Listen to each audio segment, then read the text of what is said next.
À tous et bienvenue une fois de plus sur votre chaîne d'actualité.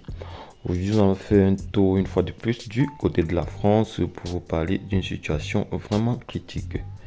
Il s'agit en effet de la sortie du rappeur Booba sur l'histoire concernant la mort du rappeur Louis Renoir. En effet, il est dit par ce Booba que Maître Gims aurait quelque chose à voir dans la prétendue mort de Louis Renoir. Mais il sera préférable que nous regardions cette petite vidéo afin de pouvoir la décrypter ensemble. C'est parti. Le ouais Renoir qui me demande un feat. Juste après, je vois Gims à son Bercy. Je refuse le feat. Il finit à fitter avec le marabout. Et le marabout qui nous parle de guitare. Arrêtez les gars, arrêtez. J'espère que vous avez tous compris ce que le duc Booba a dit. Même s'il n'est pas assez explicite dans ses propos, je sais que vous avez compris, car vous n'êtes pas des enfants. Nous savons ce que c'est que le showbiz et ce qui s'y passe. Mais dans ses propos, il y a quelque chose qui attire mon attention et c'est la guitare.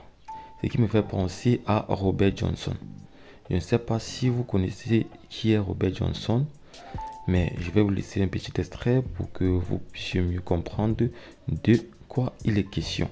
Cet homme-là, il est mort en laissant derrière lui l'une des énigmes les plus mystérieuses que la musique n'ait jamais connues. Son nom, c'est Robert Johnson, il est né en 1911 dans le Mississippi. Donc à cette époque, on était en pleine ségrégation raciale et il faut savoir que c'était extrêmement compliqué pour la communauté noire. D'autant plus que lui, Robert, il était issu d'une famille qui travaillait dans des champs de coton pour des propriétaires blancs, donc c'était clairement de l'esclavage moderne. Et c'est dans ces souffrances-là qu'est né ce qu'on appelle aujourd'hui le blues. C'était la musique des noirs opprimés, c'était une sorte de survie émotionnelle. Durant toute sa jeunesse, Robert, il va grandir en étant passionné par ce blues, il va même s'acheter une guitare, sauf que finalement, il est nul. Quand je vous dis il est nul, c'est qu'il est éteint au point où à chaque fois qu'il jouait, tous les anciens se moquaient de lui. Et ça durant des années et des années. Sauf qu'un jour, Robert, il pète un câble et du jour au lendemain, plus personne n'a de nouvelles de lui. Et c'est quelques mois plus tard qu'il va décider de revenir. À son arrivée, il voit qu'il y a un concert sauvage improvisé, il décide de monter sur scène pour jouer. Eux, les anciens, ils ont pas oublié qui c'était, ils se moquent de lui, comme d'habitude. Mais quand Robert joue la première note, paf!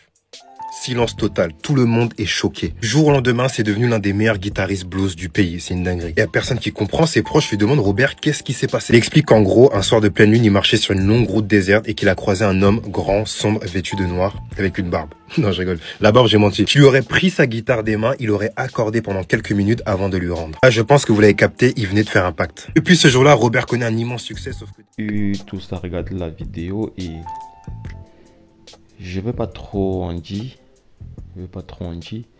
Et cependant, j'aimerais que vous me disiez ce que vous en pensez dans les commentaires, car je pense que nul n'est assez intelligent pour pouvoir dire des choses totalement véridiques. Donc, on se dit à très bientôt pour de nouvelles actualités.